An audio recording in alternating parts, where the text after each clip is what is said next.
최진봉의 시사 포커스, 성공회대 최진봉 교수와 함께합니다. 교수님 안녕하세요. 예, 안녕하십니까? 네, 어제 윤석열 검찰총장이 사의를 표명했어요. 그래서 이 이야기부터 좀 시작을 해볼까 하는데, 또 문재인 대통령은 1시간 15분 만에 사표를 수리하지 않았습니까? 먼저 그렇습니다. 윤 전 총장이 사의를 표명한 배경부터 살펴볼까요? 제가 볼 때는 윤 총장의 이 행보를 보면 사실은 좀 어느 정도 계획돼 있었던 게 아닌가 하는 생각이 들어요. 충분히 예측했다. 예측 가능했다. 3월 2일 날 사실 기자회견을 했지 않습니까? 기자회견을 보다 인터뷰를 한 거죠. 네. 특정 언론사와 인터뷰를 했고 인터뷰한 내용이 공개가 됐는데 그 인터뷰한 내용을 보면 직을 걸겠다 몇 번이라도 네. 그런 얘기를 했었고 그다음에 법치주의, 자유민주주의 이런 얘기를 하면서 예전에 검찰총장들의 인터뷰와는 전혀 다른 내용을 얘기를 했고 네. 또 목소리가 상당히 이제 강하고 경향됐다 이렇게 표현할 수 있을 것 같아요. 네. 내용으로 보면 그런 상황에서 그 다음 날 대구 고검을 방문했었고요. 그게 TK의 어쨌든 이제 보수의 심장이라고 할 수 있는데 그리고 나서 이제 본인이 사퇴를 했기 때문에 어느 정도 계획돼 있었다고 보는 것이 타당하다고 보여지고 네. 그 계획이라고 하는 것을 제가 이제 정치적으로 해석을 해보면 대선이나 아니면 이제 정치의 일선에 뛰어들겠다고 하는 계획의 일환으로 이루어진 게 아닌가 그렇게 해석이 가능하다고 봐요. 이제 임기가 얼마 남아있지도 않은 상태에서 네. 직을 던지는 것도 그렇고 또 하나는 지난번에 징계 절차했을 때 본인이 행정소송까지 하면서 계속 자리를 지켰단 말이죠. 네. 그런데 갑자기 4개월도 안 남은 상태에서 이렇게 직을 던진다고 하는 것은 시기적으로 지금이 가장 적절한 시기, 즉 가장 강력한 인상을 외부에 주면서 또 본인이 정치적으로 지지도나 인지도를 올릴 수 있는 그런 시점이라고 판단했을 가능성. 그래서 아마 본인이 사퇴를 결심한 게 아닌가 이렇게 생각이 됩니다. 앞으로의 정치 행보를 위해서 지금 이 시점이 중요하기 때문에 지금 사의를 표명한 걸로 보고 계시는데요. 그런데 윤 전 총장이 중대범죄수사청 설치 추진에 반발하고 말씀하신 것처럼 이후에 대구를 방문했지 않습니까? 그 다음 날 그랬죠. 사퇴를 한 건데 이런 것만 봐도 뭔가 다른 그림을 그리고 있는 게 아닌가 이런 생각이 들 수밖에 없어요. 그렇죠. 그리고 중대범죄수사청이라고 하는 게 이게 이제 여론에서 조금 저는 왜곡되게 보도된다고 보는데 아직 공식 발의도 안 됐어요, 법안이. 네. 그리고 이게 민주당 공식 입장도 아니고 그렇죠. 일부 민주당에 있는 일부 의원들의 생각이 공청회라든지 아니면 인터뷰라든지 본인의 SNS나 이런 데 글이 올라왔을 뿐이지 네. 당론으로 채택된 적도 없고 민주당이 이걸 처리하겠다고 공식화하지도 않았는데 일부 의원들의 얘기를 가지고 이렇게 과민 반응을 보인다고 하는 것은 상당히 이례적이에요. 그래서 저는 윤 총장이 그렇게 한 것도 어떤 명분이라고 생각이 들거든요. 네. 그러니까 검찰을 겁박한다, 검찰을 탄압한다 이런 명분이 이 법을 빌미로 해서 만들어내고 그걸 이제 어떤 계기로 해서 본인이 사퇴하는 모양새를 취한 것도 어찌 보면 현 정부와 각을 세우는 모습을 가장 강력하게 보이려는 의지가 있었다. 그리고 대구 방문한 것도 마찬가지라는 생각이 들어요. 사퇴하기 전에 마지막 방문하는 지검이 예컨대 고검이 왜 대구 지역이냐. 아까 말씀드린 것처럼 TK는 보수의 가장 상징적인 곳 아니겠습니까? 네. 그러다 보니까 가장 극적인 효과를 나타낼 수 있죠. 예컨대 방문했을 때 잘 아시는 것처럼 대구시장이 직접 나와서 꽃다발을 전달하는 그런 아주 이건 이례적인 보통 검찰총장이 고검이나 지검을 방문하는데 시장이 온다 이런 경우는 거의 없었어요. 그것도 특이하고요. 또 본인을 지지하는 사람들이 뒤에서 계속 환호하는 모습도 언론에 계속 노출이 되고 이런 것들이 결국은 저는 의도적으로 본인의 정치적인 어떤 행보를 시작한다는 것을 상징적으로 보여주면서 본인에 대한 정치적인 어떤 관심도 이런 부분을 끌어올리는 그런 어떤 방법 중에 하나로 대구를 선택했을 가능성이 있다는 판단이 듭니다. 기자들의 질문에도 정치적 행보, 정치적 의향에 대해서 언급한 적이 한 번도 없지 않았습니까? 하지만 지금 이 시점에서 사의를 표명한 것은 충분히 정치적인 계산 때문이다. 이렇게 보시는 거군요. 그렇죠. 왜냐면 본인에 대한 어떤 관심도라든지 아니면 현 정부가 각을 세우는 모습을 보여야 가능한 한 그게 극대화될 수 있거든요. 본인의 지지율이나. 그리고 네. 이제 어차피 이제 제가 볼 때는 이번 만약 대선에 나간다고 하면 진보 진영으로 갈 가능성은 거의 없는 거 아니에요? 네. 본인은 이제 보수 진영으로 나가야 되는데 그럼 보수 진영의 지지를 받아야 되는데 그러기 위해서는 문재인 정부가 각을 세우는 모습을 반드시 보여줘야 돼요. 그런데 잘 아시는 것처럼 중대범죄수사청도 제가 말씀드렸지만 일부 의원들의 의견이고 민주당 내에도 거기에 대해서 반대하는 사람 많아요. 네. 근데 이게 만약에 그냥 넘어가게 되면 다음번에 그럴 기회가 없다고 봐요, 저는. 7월까지 임기 마치는 순간까지 정말 정부가 각을 세울 수 있는 어떤 이슈가 나타날 가능성이 없다는 거죠. 네. 왜냐하면 법무부나 민주당 입장에서도 가능한 한 윤석열 총장과 각을 세우는 모습을 보이지 않으려고 해요. 지금도 마찬가지지만. 네. 왜냐하면 그게 윤 총장 띄워주는 거니까. 그래서 이번이 마지막 기회라고 판단했을 가능성이 있는 거죠. 어쨌든 이 그 논의가 일부 의원의 논의이긴 하지만 검찰에 대한 어떤 그 수사권을 박탈한다고 하는 이슈가 되는 거니까 그 이슈를 빌미로 해서 정치적으로 마지막 가장 그 임팩트 있는 그런 인상을 남기면서 현 정부가 각을 세워서 보수층의 하나의 그 대권 주자로 상승할 수 있는 계기가 된다고 판단해서 아마 이번을 선택한 게 아닌가 이런 생각이 듭니다.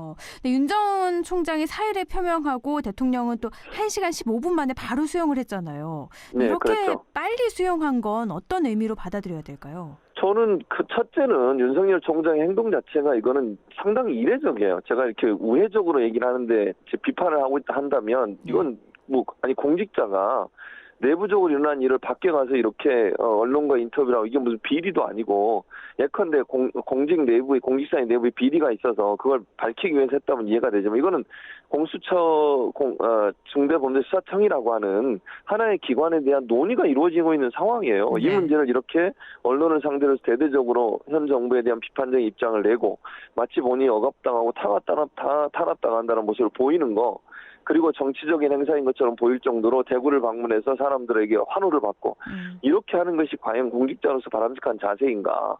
이거는 저는 잘못됐다고 생각해요, 기본적으로. 왜냐하면 그 방법이 잘못됐다는 거죠. 저는 네. 의견은 충분히 개진할 수 있다고 보거든요. 그런데 총장으로 재임하고 있으면서 이런 행동을 하는 것은 저는 제가 볼 때는 바람직하지 않다. 거기에 대한 청와대의 반응이라는 생각이 들어요. 그러니까 청와대 입장에서는 이거를 의견을 내지 말라는 게 아니잖아요. 의견은 충분히 낼 수 있고 다양한 방법 의견을 개진할 수 있는데 그리고 이게 공식화돼서 지금 추진되는 것도 아닌데 이런 문제 가지고 이렇게 부산을 떠는 것은 상당히 정권에 부담을 주는 것이고 공직자의 태도에 맞지 않다. 저는 그렇게 보기 때문에 아마 청와대도 그런 관점에서 검찰총장으로서 임무를 계속하는 건 상당히 부적절하다고 판단했을 가능성이 있어요. 그리고 본인이 이제 사퇴를 했는데 계속 이걸 사임을 안 받아들이고 계속 사표 수리를 안 하게 되면 또 이게 논란이 돼가지고 정부나 청와대에 상당한 부담으로 작용할 수 있거든요. 네. 그런 부분들이 종합적으로 고려가 돼서 사의를 즉각적으로 수용한 게 아닌가 그렇게 보여집니다. 의견을 표명할 수는 있지만 이런 식은 네. 아니다. 그래서 이렇게 네. 빨리 수용을 했다. 알겠습니다. 근데 문재인 대통령은 또 신현수 민정수석에 대한 사표도 수리를 했잖아요. 이게 윤석열 검찰총장 사의 수용 의사를 밝힌 지 45분 만이거든요. 이건 또 어떻게 봐야 될까요? 저는 이제 신수석 같은 경우에는 기본적으로 저는 이제 문재인 정부가 그렇게 각을 세우는 사람은 아니라고 봐요. 다만 지난번에 이제 법무부 장관 갈등이 있었잖아요. 인사 문제로 검찰 인사 문제로 네네. 그 문제도 사실은 이제 사실은 청와대나 정부에 상당히 부담이 되는 그런 행동이었어요. 그러니까 제가 볼 때는 민정수석으로서 신수석이 그런 이제 여러 가지 본인은 뭐 그게 맞다고 해서 행동을 했겠지만 그 행동이 정부나 청와대에 상당히 부담이 됐고 그런 상황에서 청와대 내부에 있는 사람들과도 상당히 영이 설 수 없는 상황까지 가지 않았을까 하는 생각이 들고요. 네.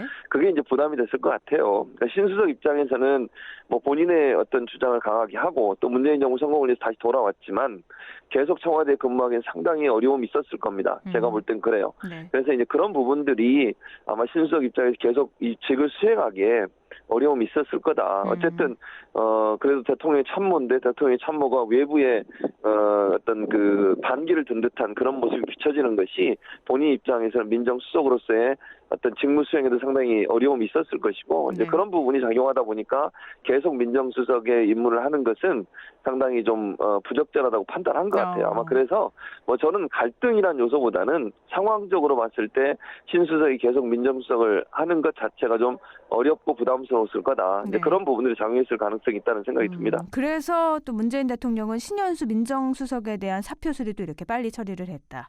윤 전 총장의 그러면 앞으로의 행보는 어떻게 추측해 볼 수 있을까요? 대구를 방문했기 때문에 국민의힘으로 바로 들어갈까요? 아니면 또 그게 제3지대가 될까요? 저는 제3지대라고 봐요. 당장 국민의힘으로 들어가지 않을 거라고 저는 생각을 하고요. 네. 여러 가지 변수들이 있는데 그중에 하나가 이제 4.7 재보선인데요. 재보선에 서울시장 선거가 어떤 결과가 나오냐가 중요한 계기가 될 거라고 보는데요.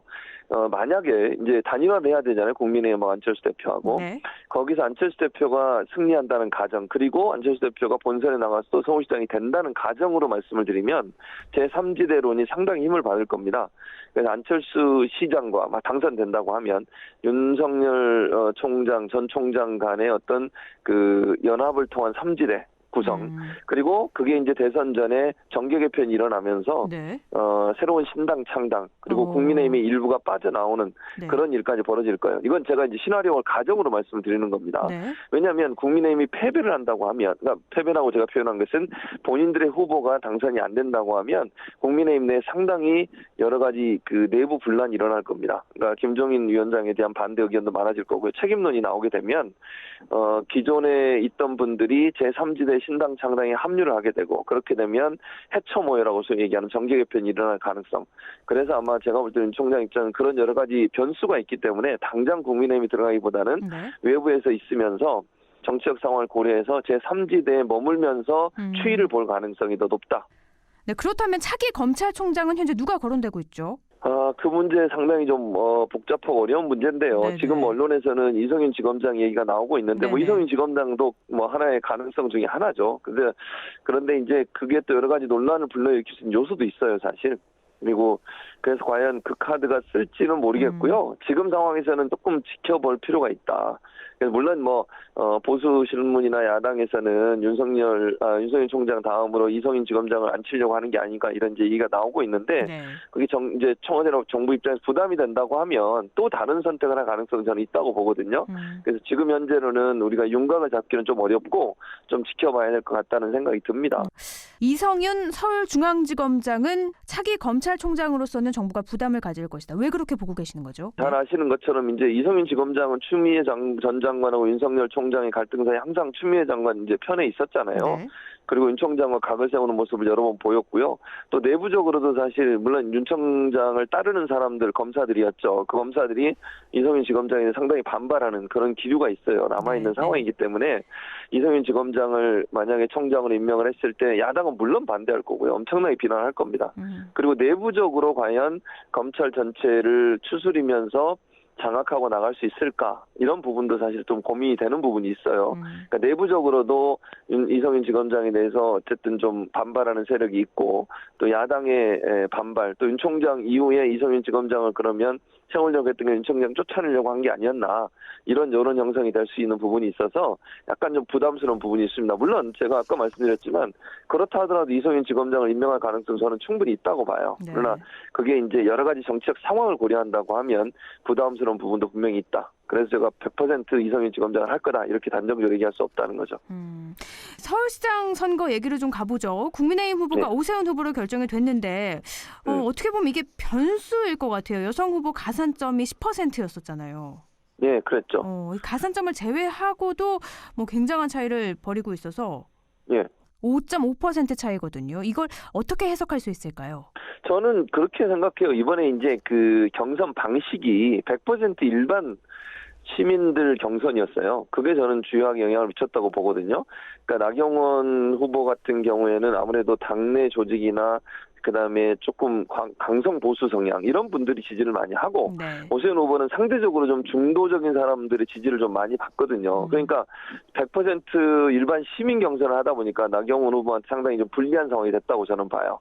만약에 50-50으로 했다고 하면 또 상황이 달라질 수도 있다는 생각이 들거든요. 네. 그래서 만약에 국민의힘 분들만 만약에 투표에 참여했다고 하면 상황이 바뀌었을 가능성은 저는 충분히 있다고 봅니다. 오세훈 후보가 갖고 있는 중도적 성향, 그리고 인지도, 이런 부분들이 일반 중도 성향의 또는 좀 합리적인 보수 성향을 갖고 있는 분들한테는 어필이 됐을 가능성이 있어서 그 부분이 결국은 이제 결정적인 영향을 미쳤다고 보고요.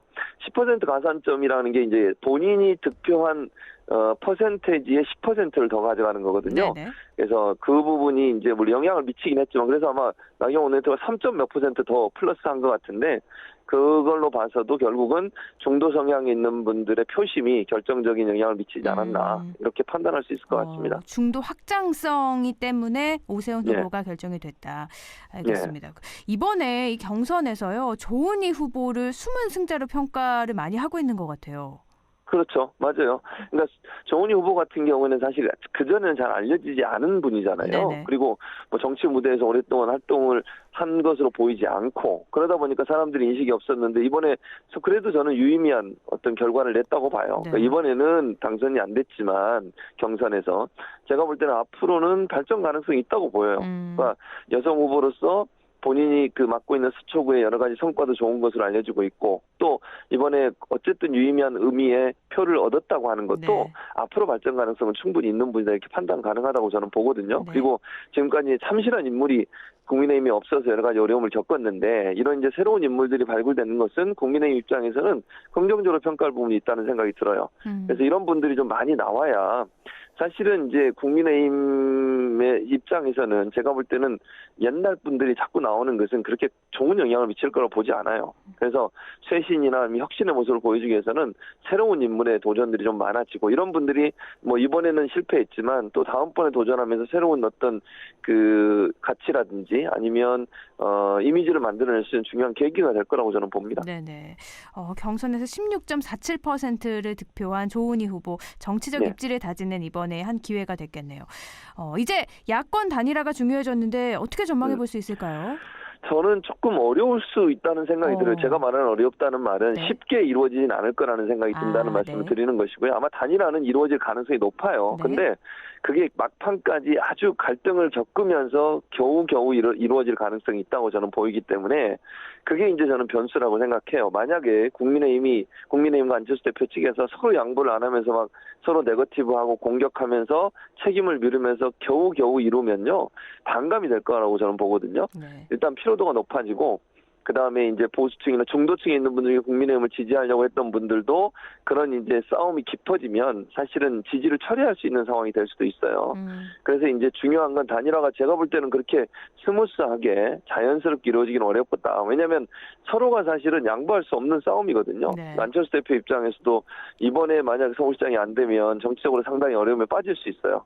그리고 국민의힘 입장에서는 제1야당이 후보도 못 내는 정당이 된다고 하면 지도부도 상당히 곤혹스러울 수 있고요. 그래서 네. 김종인 위원장이 그렇게 저는 강하게 나간다고 보거든요. 네. 본인의 거취도 상당히 흔들릴 수도 있어요. 만약에. 그런 상황이 되기 때문에 제가 볼 때는 양보하기가 쉽지 않을 거다. 그래서 삿바 싸움이 길어질 거고 경선 룰을 만드는데 상당히 좀 충돌이 일어날 가능성 저는 충분히 있다고 봅니다. 그래서 쉽게 이루어지진 않겠지만 뭐 이루어질 가능성은 높다 이렇게 보여집니다. 얼마 남지 않은 상황에서 야권 단일화가 또 어떻게 추진되는지 그 과정을 좀 지켜보면 좋을 것 같습니다. 여기까지 듣죠. 말씀 고맙습니다. 예, 감사합니다. 최진봉의 시사포커스, 성공회대 최진봉 교수와 함께했습니다.